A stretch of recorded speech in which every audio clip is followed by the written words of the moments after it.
अस्सलाम वालेकुम दोस्तों, मेरा नाम है जवाद जलाल और एक मरतबा फिर से आप सब लोगों को खुशामदीद कहता हूं अपने यूट्यूब चैनल पर। आज हम लोग अपने बीकॉम के कोर्स का एक और चैप्टर कवर करने वाले हैं, हाउ टू स्टडी। ये चैप्टर ना ही एग्जाम पॉइंट ऑफ व्यू से इंपॉर्टेंट है बल्कि ये इस हवाले से भी इंपॉर्टेंट है क्योंकि इसमें यह बताया गया है कि पढ़ना किस तरह से चाहिए, एक शख्स का ऑप्टिमम पॉइंट कितना होता है, कितना हो सकता है और कितना वक्त एक स्टूडेंट को पढ़ना चाहिए। इसमें ये चीजें बताई गई हैं जो हमें नॉर्मल रूटीन में, हमारी नॉर्मल लाइफ में नहीं बताई जाती। तो ये चैप्टर इस लिहाज से भी बहुत इंपॉर्टेंट है। तो मैं चाहता हूं कि आप इस चैप्टर की पूरी रीडिंग सुने ताकि आपको बहुत ज्यादा फायदा हो इसमें। चलिए आइए वीडियो को शुरू करते हैं बाकायदा।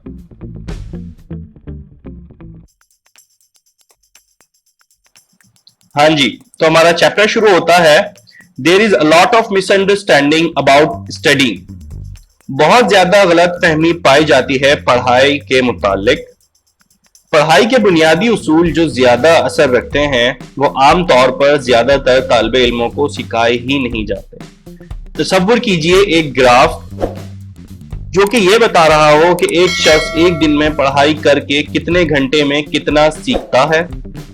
अगर वो कुछ नहीं पढ़ता तो वो कुछ नहीं सीखता, यानी कि 0.0। अगर वो 1 घंटा पढ़ता है तो वो थोड़ा सीखता है, यानी कि 0.1। अगर वो 2 घंटा पढ़ता है तो वो उसका डबल सीख लेता है, यानी कि 0.2।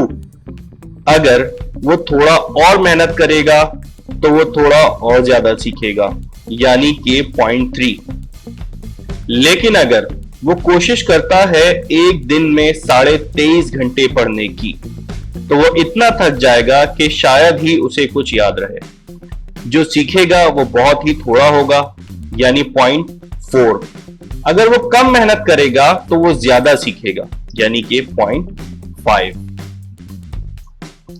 पैरा नंबर 2 हमारा शुरू होता है, now what ever the exact shape of the graphs curve made by joining these points it must have a crest.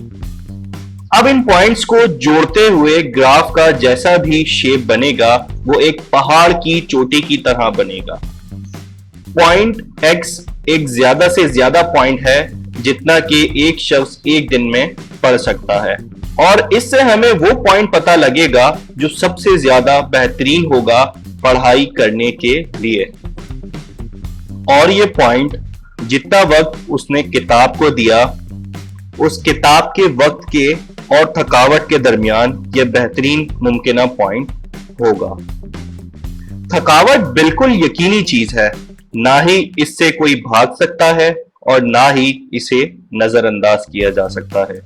अगर आप इस पॉइंट को नजरअंदाज करने की कोशिश करेंगे और अपने आप से अपने हद पॉइंट से ज्यादा लेने की कोशिश करेंगे, और कोई बेवकूफ ही होगा जो अपनी आंखों पर 14 घंटे बोझ डालकर मेहनत करेगा। तो आपका जो ग्राफ है उसका स्लोप नीचे की तरफ आपको जाता हुआ दिखाई देगा, और इसका मतलब यह होगा कि आप बहुत ज्यादा कम सीखेंगे, हालांकि आप इससे ज्यादा सीख सकते थे, और आप अपने आप को थका भी लेंगे और आपकी जो याद करने की सलाहियत है वो भी जाती रहेगी। पैरा नंबर 3 की तरफ हम आते हैं, the skill in being a student consist of getting one's daily study as near the optimum point as possible।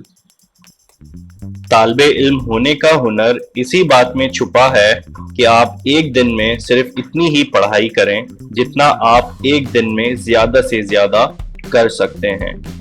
मैं आपको यह नहीं बता सकता कि वो ज्यादा से ज्यादा पॉइंट क्या है, ये मुख्तलिफ होता है काम की नौइयत के हिसाब से, ये एक शख्स से दूसरे शख्स के हिसाब से भी मुख्तलिफ होता है, और कई सूरतों में ये एक ही शख्स में वक्त के हिसाब से भी बदलता है, और ये पॉइंट आपको अपना खुद समझना होगा।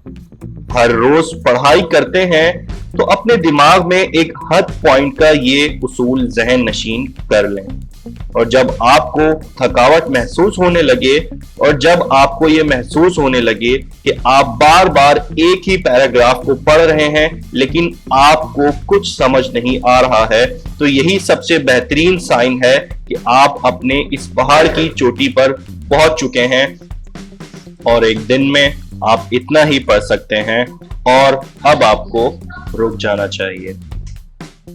बहुत ही आम से किस्म के तालिबे इल्म का जो हद पॉइंट होता है वो ज्यादा से ज्यादा एक दिन में 5 घंटे होता है।